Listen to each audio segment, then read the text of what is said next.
Happy Wednesday. Welcome to another edition of NHL Chatroom, live right now on Sportsnet's YouTube and Facebook channels. We are just really fired up for this show. Steve and I were dancing for the last 30 minutes. So, hello. We're welcoming you to another edition of our show. We'd love for you to chime in the chat room. So let us know where you're watching from right now, because you are an equal part of the show. And hit the subscribe button while you're at it. This is the first week of NHL Chatroom where there's no hockey games in the foreseeable future. So it's a bit sad, but we have a lot to celebrate and look back on with a season that was like 6 years long. And the Tampa Bay Lightning finally winning the best trophy in sports. So, Steve, did you shed any tears when Luke Schenn lifted the Stanley Cup? I did. I really did. People no, I didn't. But people think they're so clever. Like, oh, every Leaf goes on to have success. Every Leaf from the rebuilding years. And I'm like, you realize the Leafs went through like 400 million rebuilds during that rebuild. And so I wanted to see if it was true. And so I opened the 2014-15 roster. I'm like, did any of these guys, Curtis McElhinney, Luke Schenn, they weren't on that team. Okay? Like, it's just, the Leafs haven't made the playoffs or didn't make the playoffs or haven't won a playoff round for a very long time. So it just seems that way. There's too much this turnover. Conversation is already gone to the Leafs. No wonder everyone likes to rip on you. You were wearing a Leafs mask. Is that really? I just hit myself in the head with that. I don't know if anyone saw that. That hurt. Here, wait. We'll have a replay of it. That was the dang it. Mwah. I love it. That's the celebration that we saw Vasilevsky do as soon as they won the cup. Pretty cool. Absolutely. Goalies are weird. Yeah, we talked about that already. Yeah. I love that Brian Burke on the broadcast was like, they're not as weird as they used to be. I would like to see a new, weirder generation of goalies come up again. Hey, well, the draft is next week, so we might see that. Maybe Askarov is completely weird. I hope so. We got a couple shout-outs for our lovely fans. We got a New Brunswick Penguins franchise says they're here from New Brunswick. Hello. Kat N. from Ohio. And Mike Farino from Long Island. Thanks for tuning in. Nobody international yet. So, there we go. As soon as I said that, Robert Larson from Stockholm. Well, with a last name like that, definitely from Stockholm. Absolutely. And, hey, the States are international. I don't know. I always find connected to us. It doesn't feel that way. I lived there for long enough that it all blurs to me. Anyway. That's why. See, the different flavors of potato chips are still quaint to me. I'm like, ooh, what a far off land. My parents used to, for road trips when I was at college, I would be like, can you bring 6 bags of ketchup chips, 6 bags of all dressed? We don't have it here. And we would have like a chip party with my team on road trips. And all the Americans would, you guys have ketchup chips? It's disgusting. And then they'd try it and they would love it. So we'll talk about chips we'll have a chip ranking down the road. Oh, absolutely. Please tune in your favorite chips. Listen, it might be a very long off season. So I'm down. We might be talking about chips. Well, we can talk about Tampa's Redemption Cup in a sense and how we're kind of feeling and get that, temperature out there. I'm curious how people are feeling in the chat about Tampa winning the cup, obviously after being swept historically, having a terrible year last season and then coming back, having that kind of like mental fortitude to be like, hey, that was horrible. Now we're going to figure it out and winning the cup. Like, obviously, I think that's an inspiration in itself. I was happy to see Tampa win the cup. Especially for people like Steven Stamkos and seeing Pat Maroon with the back-to-back. But it's interesting. I don't know if it's fully fledged positive reaction online. So I want to see what the chat feels and obviously how you feel, Steve, about the Tampa Bay Lightning winning that cup. Well, they're clearly a Goliath that carried themselves like a David, I think, because they've been the best team on paper for a long time, but they've had so many heartbreaks. Everyone focuses on the sweep at the hands of Columbus, but heading into these playoffs, it was actually their last 6 playoff games because there was the 4-game sweep against Columbus. And then they were a game away from the Stanley Cup final in 2018. They had a chance to play the Vegas Golden Knights, and they got shut out in back-to-back games by Braden Holtby. So, to me, that's maybe a less embarrassing choke, but a far more heartbreaking one game away from the Stanley Cup final. Then there's the Stanley Cup final loss in 2015. And a lot of the guys who won the cup with this current group, they were on all of those teams, the Blue Jackets team, the 2018 team, the 2015 team.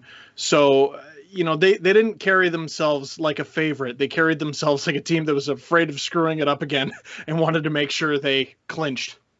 And I think we had a comment in the chat here from Robert saying, how could you not be happy for Stamkos? And I agree. I think he's one of the most maybe like universally liked players. I don't know a lot of people that have a bad impression of Steven Stamkos. He's just a battler and he's gone through a lot. Obviously, you had the tweet last week of his sad luck he's had in terms of missing things and being injured for things. So I think the best part for me of seeing that win was, I thought it was a bit cheesy at first with Gary Bettman having everybody huddle around. I'm like, hey, what are we doing here? Let them touch the cup. And then when they presented it to Steven Stamkos and he got to skate out and there was fireworks, like that was the emotional moment for me, seeing that, all the effort he's put in and being in the bubble without playing, except for that 1 minute that he did play, or 2.5 that he scored a goal in. I think that was just, here you go. You can see it. It was pretty beautiful.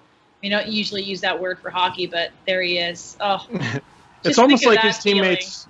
It's almost like his teammates insisted he take it first. Right, and I think they must have. They seem like a very cohesive group that makes these decisions based on team morale, and you can see that when they're passing the cup from person to person. It wasn't really exactly who you thought would be getting the cup next, but you understand in that dressing room, that player is obviously a huge, motivational speaker or they're driving the team's cohesiveness. So to see that, and obviously with Steven Stamkos getting the first lift was pretty exciting for me. And think of the kind of teammate he is. Imagine we had to do this show in a bubble for 2.5 months. But you couldn't be. But imagine though, not only are we doing this for 2.5 months, but you suffered a hosting injury, so you can't host for 2.5 months. Would you stick around in the bubble for that 2.5 months, knowing that you couldn't host? That's what Steven Stamkos did. I would, because I'm a good leader, Steve, and it's such a privilege to share the screen with you. You're gosh darn right. Absolutely. and you are absolutely the leader with 1 professional goal to 0. I will gladly bow at your feet, fearless leader. You are the Steven Stamkos of this show. Thank you. Oh my goodness. I'm blushing now. It's quite the accomplishment. Okay, so Zachy says, for Leaf fans, at least you got to see the blue and white win the cup. I hadn't seen that joke 1,000 times on Twitter, Zachy. Thank you for that.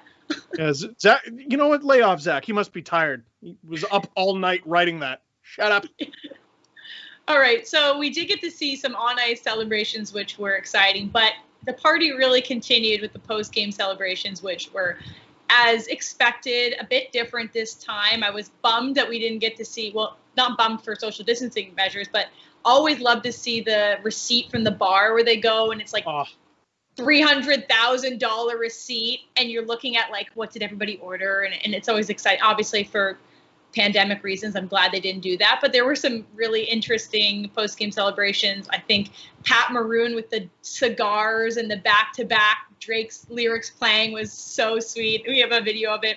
He's just living his best life, and for him to win back-to-back cups with 2 different teams is the first time.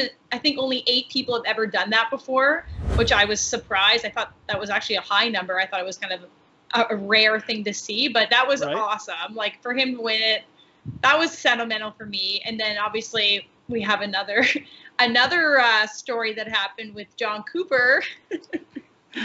We can play this video of his post-game press conference, which was absolutely astounding. Guys, thanks a lot for the time. Congratulations. Appreciate it. Cheers, boys. Last one. Cheers. Salute. Cheers. Cheers. Hey, we're going home. Misfits. Going home. We finally get to leave. Oh Misfits. Hey, you know what, though? Hey, Misfits. We're going home 35 pounds heavier. That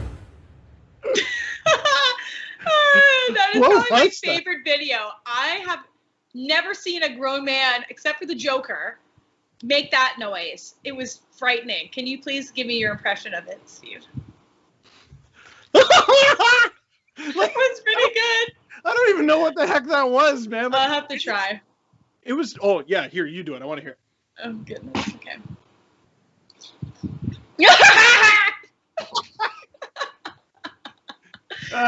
We're going to lose subscribers for that. So sorry, everybody. We deserve it. Oh. Okay, who's Buddy on the far right? Who's Buddy on the far right? I don't know, but I love that he brought his whole team up there, his whole coaching staff. That was huge.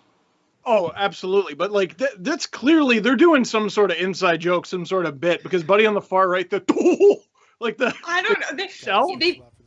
Here we go again. I don't even know who this guy is, but he's a beauty. Hey, we're going home. Look at the mustaches. Oh, the handlebar. It's vicious. Oh, here we go. Watch Buddy on the far right. I think he was just as shocked as we are to see that 1,000 times. It's so good. Oh my goodness. Anyway, that was probably one of the best and most viral moments from their post game. I know actually right now they're having their boat parade, which is, 2020 in itself. Hopefully people are being safe there and not, crowding too much. It is Florida. Hopefully people aren't doing exactly what they did during Game 6 outside of the during the game. That's not on my A list this week. That was just not great. But the post-game celebrations were pretty fun. Obviously, they had to celebrate the best they could, considering the circumstances. I mean, the best thing that I thought I had seen since was them coming off the plane and seeing their loved ones, which was, so emotional. And it was just obviously different because you love to see the players down on the ice as soon as the game is ended and they get to be a part of that celebration. But to have to wait and see your family a day or two later off a plane with masks on, it still did the trick for me, but it was quite emotional to see, the kids running to jump into their dad's arms. Like, ooh, how could you not get emotional thinking about what they sacrificed for the last X amount of months and to be a part of this made for TV event that we were just able to enjoy. So the reunions were a very special part of the post-game celebrations. No, actually, Ailish, it's amazing how wrong you are because winning in the bubble is easier, don't you know? Oh, yes. No, I'm skipping ahead. I know I'm skipping ahead. We will discuss that in the Drop the Glove segment, fans. Please get your takes ready because we have some hot ones. Dan here. Let me at it. Dan in the chat says John Cooper should be the next Joker. Honestly, that was his audition tape, so I think he gets the role. He's won everywhere else. I don't know. Something about him just reminds me of John Arbuckle. So it was interesting to see him, expand his role in this universe. What? You're not a big Garfield fan? We're wearing orange. Yeah, for Orange Shirt Day, not for Garfield. Oh, that's before my time. Oh, okay. Garfield was before your time. Garfield is current. Garfield is always. I don't know. Anyway, the chat agrees. Moving on.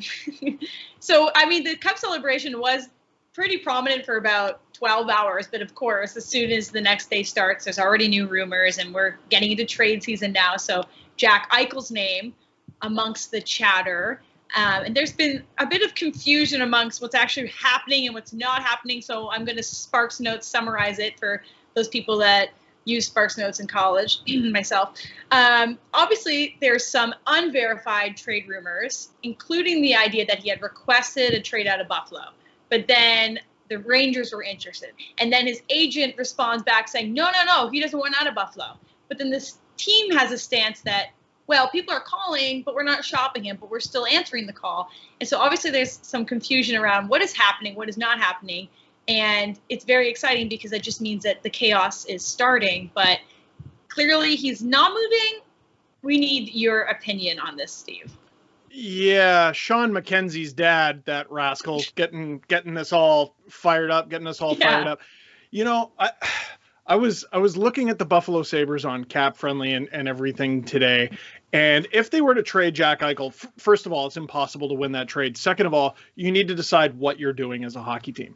They barely have any players signed for this upcoming season. They have even fewer signed. I think they have 3 forwards or something signed beyond this upcoming season whenever it starts.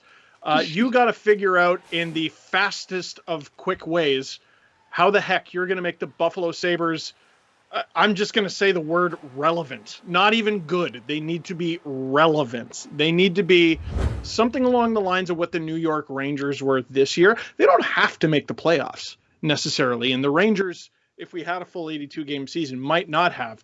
But you look at the Rangers no matter what, and you go, they at very least have a bright future. And now apparently they might be getting the guy. If the Buffalo Sabres don't get Alexi Lafreniere back in that deal, you lose it. You simply lose it. He hasn't even been drafted yet. No, can you imagine they go off the board and don't even pick him? Okay, don't start. That's too chaotic even for 2020. Get on that one, Sean McKenzie's dad. That's right. I want to see what the chat thinks. If how long will Jack Eichel be a Buffalo Sabre? You know, is it one more year? Is it let's figure this out and go for it big this season? And if things can't change, I'm out of here. Like, it is something that keeps continuously reoccurring, these conversations. Is he on the move? Is he not on the move? And how do we get him help? And it was like kind of like the Oilers, like we need to get McDavid help. And then, okay, now what? So it's a very similar conversation at times. Like, he can't do it all himself. What is he going to do? And we get some, it's just interesting around this time, like to see what people say and to have rumors come out of nowhere and then fizzle away. It's kind of sad. So I kind of wanted the chaos. Oh, I'm definitely team chaos. I'm just starting to feel we bad know for that. the Sabres is all. Yeah. Well, more will definitely be coming now that the season has ended, and we'll be talking about trades and the draft coming up. So we don't have an answer to his future at this point. Maybe by next show we'll have more of an update. We'll see. But there is one team in New York that made a pretty big move. Obviously today, if you hadn't been online, I don't know how you would have missed it, but the King, Henrik Lundqvist, officially done in the Big Apple on September 30th, number 30. I think that's done on purpose as a way to honor him. But the Rangers buying out, their legendary netminder after 15 years. He's had 1 year left on his deal, and definitely like very sad for a lot of people who had idolized him, and a very like emotional decision, I'm sure, for both sides of the team and himself. But where's he going to end up is the big question. Does he end up somewhere? Where is the best place for him to go win a cup? Because that's what he's missing, and we would all probably love to see that. So I'd love to know what the chat thinks, what Henrik is going to do, and what you think, Steve. I like weird stats, and Martin Brodeur has a stranglehold on the most wins, obviously, in NHL history.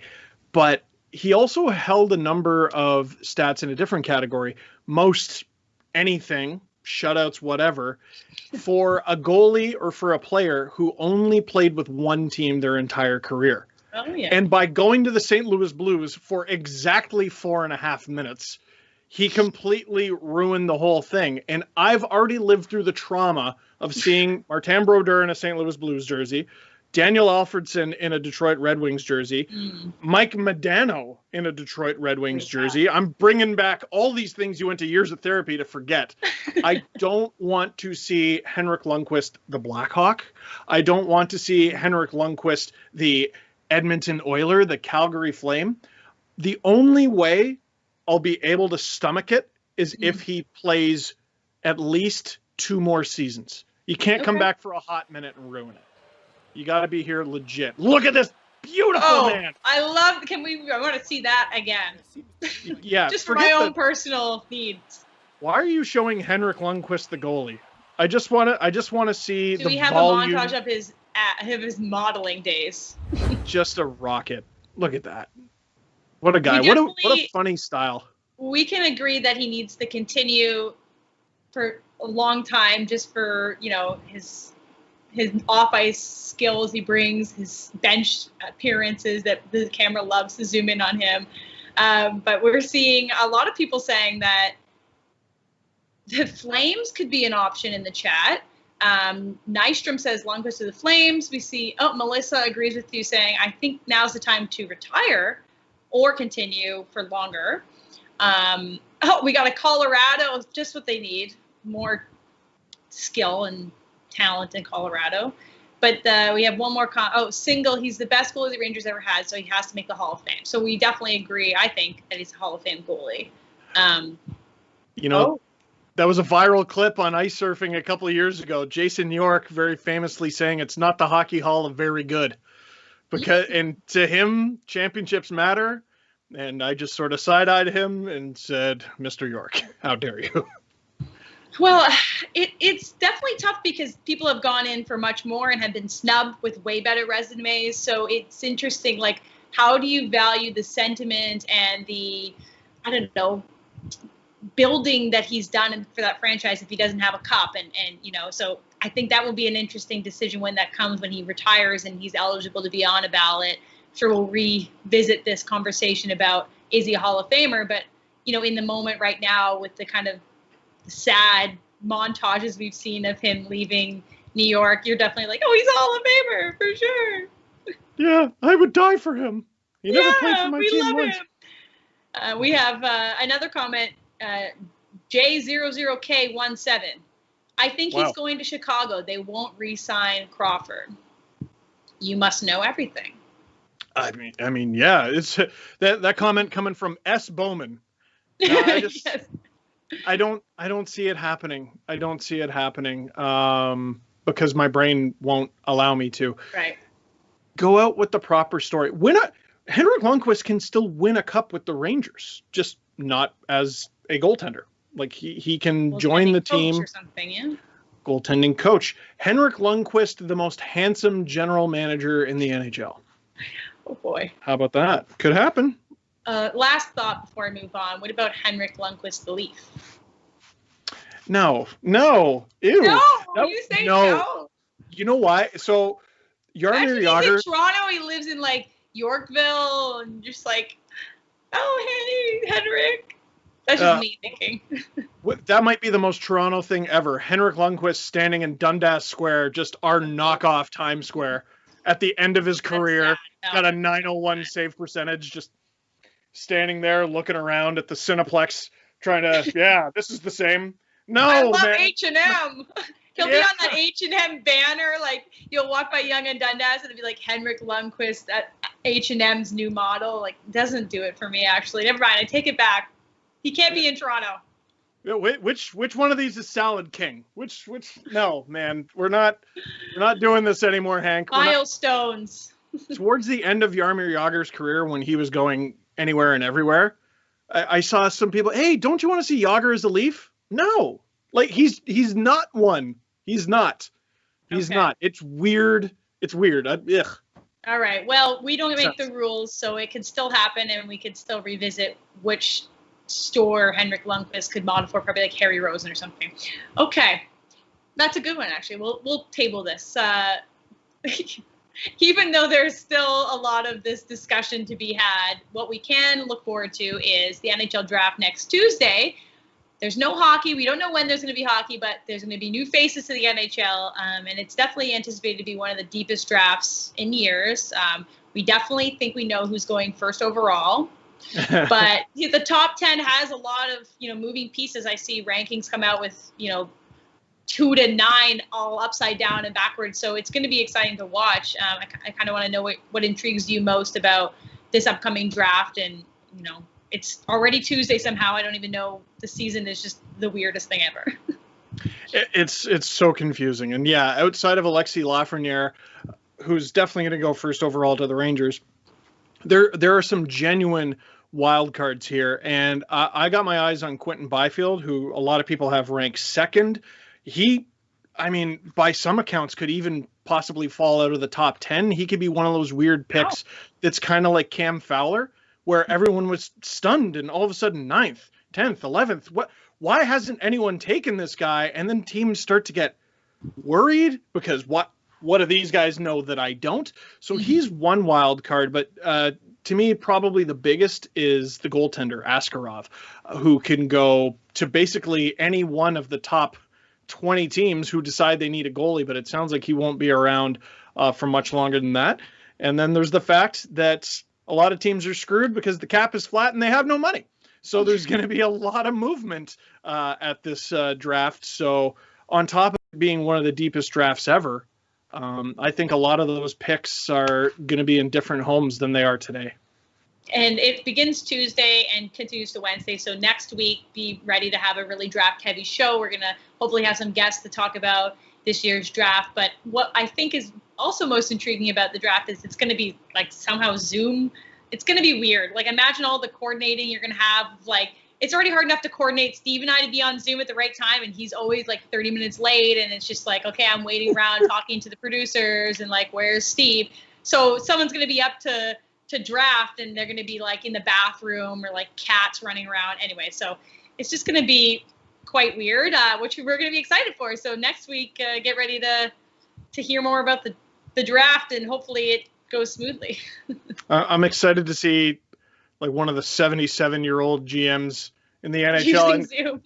We now turn it over to the New York Islanders. Yeah. It's going to be great. Your thing isn't on. Lou. Oh, my goodness. Can't wait. Yeah. Absolutely cannot wait. Oh, boy. Well, stay tuned, everybody. Next week, I'm sure we'll have a highlight reel of Zoom fails from the draft. Great. We're going to move on to the highly anticipated Drop the Glove segment, which last week, just honestly, I couldn't sleep for like 3 days afterwards, reading your comments, and the chat was all fired up. So we're ready to bring it back this week with a little bit of, let's hydrate. This topic is interesting to me because I think I was a part of the driving force of where the conversation started. Now I'm completely on the other side. So let me set it up for you. Before the season began, I think everyone was a little bit skeptical that we would actually have a cup awarded. And, it was a little bit of a mountain to climb. So people were saying, well, whenever this does happen, there might be an asterisk on whoever wins the cup.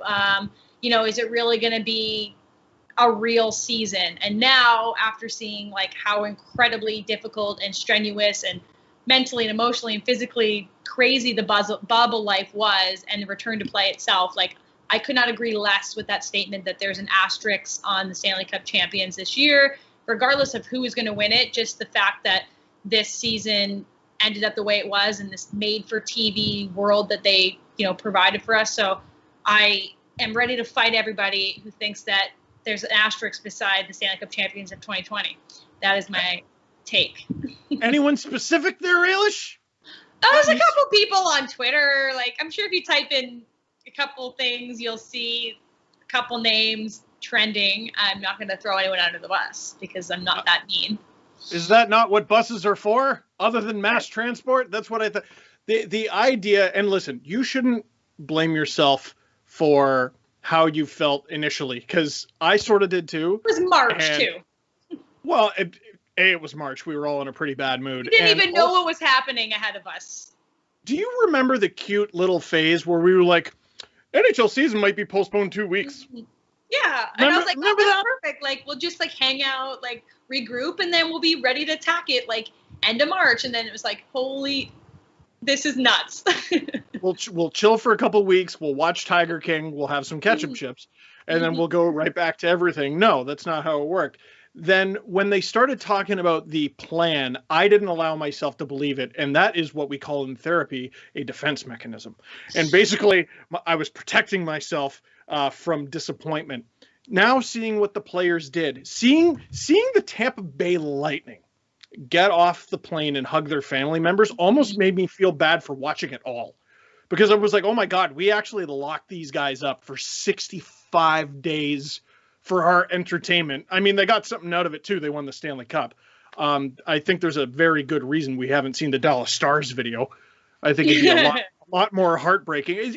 Has there ever been a worse year to lose in the Stanley Cup final?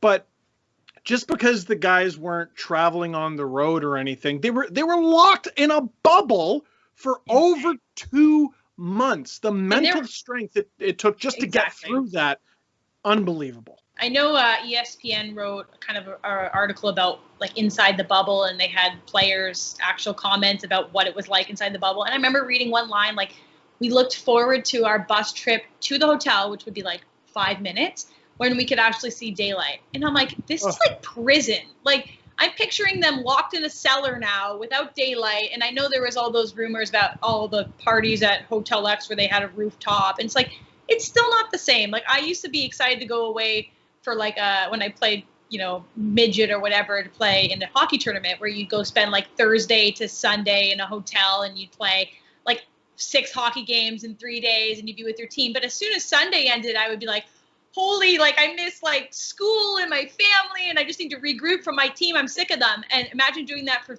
3 months and not even being able to see your family or the daylight. Like, that is just very sad. So I think that there should never be an asterisk. It should almost be like an exclamation point that they did this, and they should get it bolded and underlined and highlighted. Every Stanley Cup is different. Isn't that the beauty of it? Like the 2020s is different from 2019s, is different from 2018s, 17s. No one put an asterisk on the 2013 Stanley Cup in a lockout shortened season for the Chicago Blackhawks. And I think part of the reason is the Blackhawks were just the best team that year, in the same way that the Lightning are the best team this year. If someone weird had won it, like the 24th seed Montreal Canadiens or something, I think we'd say something different. Yeah, maybe. But watching what everyone went through mentally to win this cup, this has probably been the hardest Stanley Cup to win mentally. And I don't know how this guy got through it, Steven Stamkos. I mean, at least Victor Hedman was playing sort of like the honorary captain. You see how his reaction is a little different? Yeah, on Braden Point. Just so many great individual snubbed stories. Or what? It was one of the closest votes I've ever seen.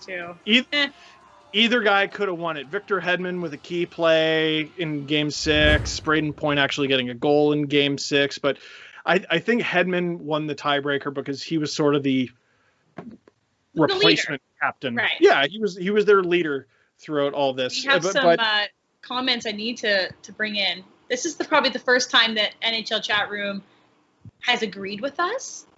So enjoy this while you can, Steve. We are actually getting like some positive comments. So Mr. Talent 34. Take a screen cap. I know. Can we record this and just watch it for ourselves? Does this season have an asterisk? Yes. But 1,000% not in a negative way. This was by far the hardest Stanley Cup to win in the history of the NHL. Retweet. We love it. We agree with you, Mr. Talent. We also have Lucy saying this cup was way harder. No families for most players, staying in a bubble for months and having to fight through some tough teams, way harder. I also think about how crazy this is not a comment. This is a me comment. Sure. How tough it would have been to be the Dallas Stars in that hotel. Like, hopefully they were thousands of floors apart, but like, imagine them coming home. Obviously Tampa's like rowdy and like wasted, partying, and you're like Dallas and you're like in your bed, like, yeah, we can hear them above us, like partying, and here I am, miserable. It's like, literally illegal to escape it.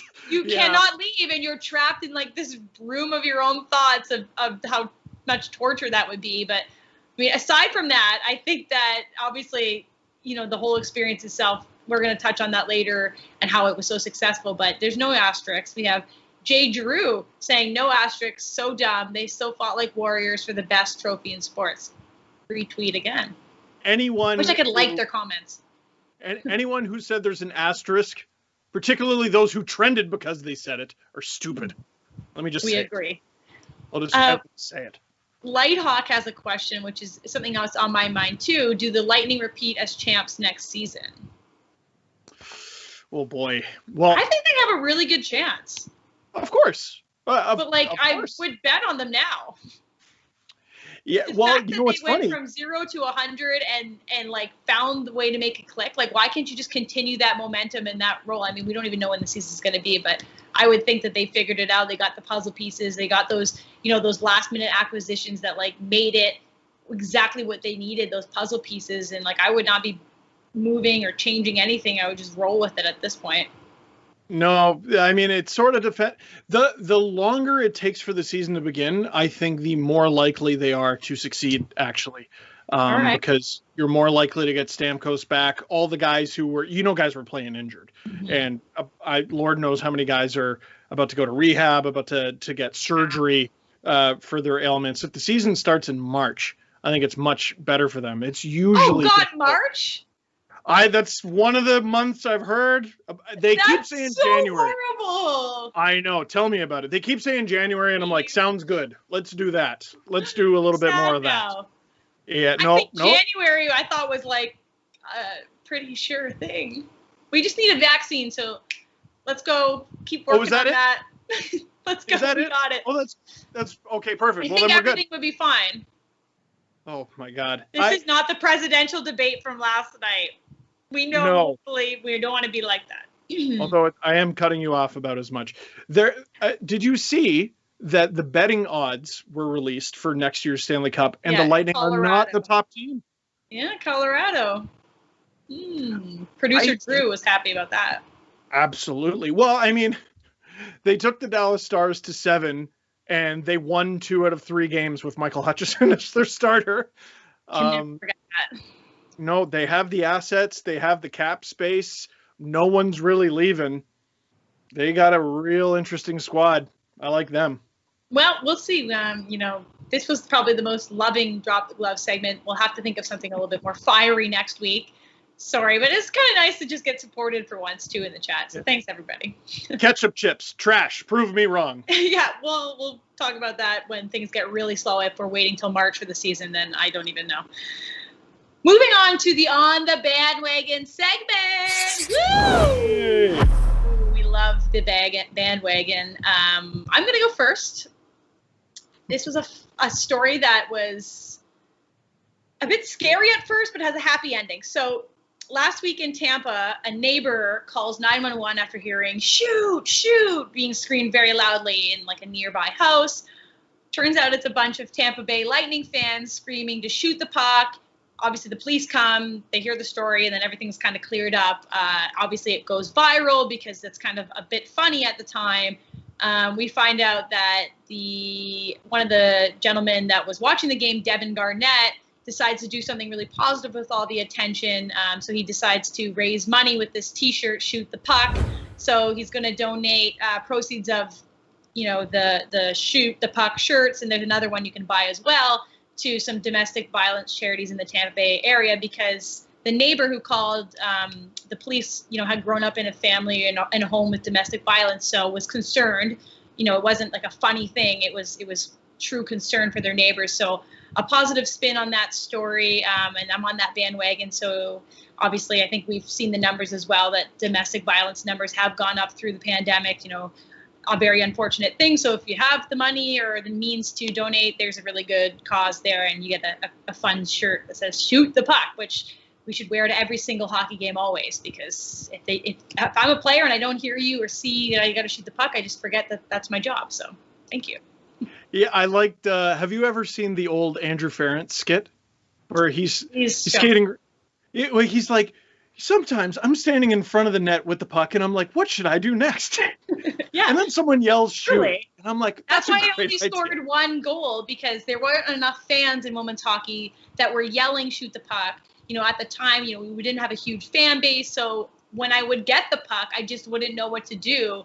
So the only time I scored was that one time. I think my parents were there, the home opener, and they said, shoot. And then I realized. So it does make sense. Can't be having that. Can't be. It all makes sense now. It all makes sense. Okay, who's on your bandwagon, Steve? For me, I got to go back. Even though the wheels have fallen off, I guess, because he was bought out. I got to go back to Henrik Lundqvist. This guy is an absolute wagon of an NHL goaltender. To me, he's a Hockey Hall of Famer. How are you going to leave the 6th ranked goaltender in terms of what? Look at this rocket ship. This guy, he's going to go from the Rangers to NASA looking good. like that. His face I love that these are barely not changed. hockey pictures either. His face barely changed from photo to photo. Look, he got a little guy. sun in that one. He was probably in like Mykonos or something. You know what's the most ridiculous thing about Henrik Lundqvist is he has a twin. How are there 2 people that gorgeous? It's Really? unacceptable. He does. Joel Lundqvist. What's the twin do? He's a professional hockey player in Sweden. He played in the NHL for a hot minute. I want to say for like the Coyotes or something. Anyway. Henrik Lundqvist is 6th all-time NHL wins with 459. He's 14th in playoff wins with 61. And there was an unbelievable tweet from Evolving. He's wearing a mask. I know, stupid. There was a tweet from Evolving Hockey, who has some of the advanced metrics, including for goalies. Henrik Lundqvist, since 2007, provided 57.2 wins above replacement to the Rangers, close to 20 more than the next goalie, who is some bum named Carey Price. He's also, over that span, saved 278 goals above expected. The next closest goaltender is Yaroslav Halak, surprisingly, with 96. 278. That's like a full season's worth of goals that he saved over that time. He's a Hall of Famer. He doesn't have the cup. I hope he does get one with the Rangers in some way, shape, or form. Wow. And then this was his Instagram post. Mm-hmm. Oh gosh, he'll cherish He's his just also time. made for New York when you think of it. Like, he just thrives in a city like that. Like, it would have been, I don't think, as sentimental if he had played his career in Minnesota or something. Like, he is the essence of New York. He just looks good on those billboards. It just, it's great that that's where he was drafted and ended up playing, because it was just perfect, meant for him. Drop the glove segment idea. Let's just fold the Minnesota Wild. Like, Perfect. What they don't matter. Like they don't serve a purpose. Anyone from Minnesota, we apologize, but get in the chat and tell us why we should like Minnesota, because I'm still looking for a reason. The state of hockey. How dare you? How dare you? Okay, so Steve, you have a dang it waiting to be told. Is it about the Minnesota Wild? No. Oh. I was trying to find a way to connect them. I can't do it. This was a play that could have tied Game 6 and potentially paved the way for the Dallas Stars to make Game 7. But here's Alex Radulov. I'm going to create a 3-on-2. No, you're not. You're going to give it up to Patty Maroon, Cedric Paquette, Blake Coleman in the back of your net. With the Tampa Bay Lightning, it happens that fast. Look at this. He's trying to create the 3-on-2 going the other way, but it's just, I know it's Patty Maroon, but like, oh my God, it's a great bat down, but just such an ill-advised pass from the. I need to know what Radulov, the left-handed forward, was doing playing right D there. I need to know what was going on. Oh, that's such a dang it, and it could have led to a goal that would have tied the game. It very did not. That's going to be one that, like, as a player, I've made a couple of mistakes like that in my life, and you just are going to replay that over and over and over and over again all summer. I don't even know what season it is right now, but this season, the next season, whenever the puck drops again, you'll still be thinking about that play. Like, I can feel that pain. So I agree. A great dang it. It's not even his greatest dang it in it's not. his playoff career. But he knocked out a teammate during a goal celebration. Well, I didn't know that. That's pretty bad. Jason Arnott. Yeah. Oh my, we'll have to find the video for that and show our lovely viewers in the chat. Okay, let's finish on a little bit of a positive note. As always, I have Ailish's A-list. Woo! So this one is kind of a shout out to basically everybody that made the bubbles happen. In Toronto and Edmonton, there's a lot of people that gave up time with family, loved ones. They obviously put their own health at risk to be in the bubbles and make it effective and entertainment for us. So the NHL did a really good job at thanking, as you can see, all the people that were involved, and the list is endless. And some of the people that we want to make sure that we thank are healthcare workers who tested all the players like day in and day out, and all the staff and the cleaning crews, obviously in hotels and arenas. Like, their job was so important to this both bubbles being safe.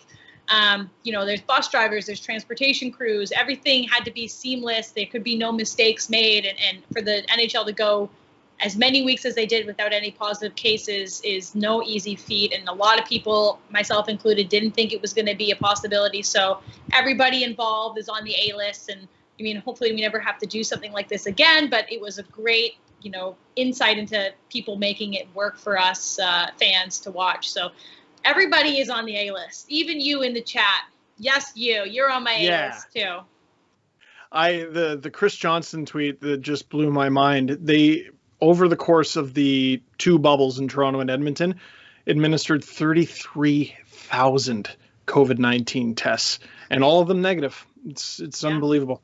It is pretty amazing. I also saw a tweet about how much Tim Hortons was drank, and I thought that was crazy. Like, the funny stats that we're going to find moving forward of like how many this, how many that. It was just like interesting because we're not in the bubble. We don't know what's going on, but you got to think like how many coffees did all these hockey players drink over 3, 4, I don't know how many months they were there. It's just like crazy things like that you're like, wow, without that, the bubble wouldn't be possible. So everybody's great.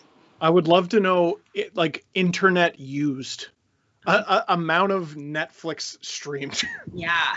No, I know they were gaming a lot. I would love to know like the gaming hours, like how many levels. I don't game, so I don't know. How many games did you beat?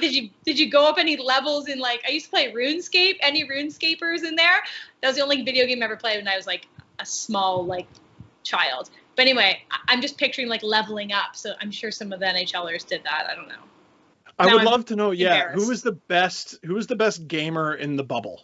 Okay, I want these stories. So I'm sure during this, hopefully not till March off season, we're going to find fun stories about what it was like in the bubble life. And we'll try to bring that to all of our loyal viewers on NHL Chatroom. Now that the season is over, we're going to have some really cool segments and exciting things to bring to you. So that is just a reminder that just because the season's over, you're not done with us. We're going to be there every week at this time. So 6 o'clock p.m. Eastern, 3 o'clock p.m. Pacific. We're going to be live here on YouTube and Facebook, waiting for your comments. So while you're here, subscribe now so you don't miss us, because it's kind of confusing to remember what day it is. Every day I wake up, it's like either show day or not. So today is show day. Apparently that's Wednesday. So please subscribe. And again, thank you all for watching. And always send us things if you want to be in the show in advance, and we will try to bring them up. So we'll see you guys next week. Bye-bye. Bye-bye.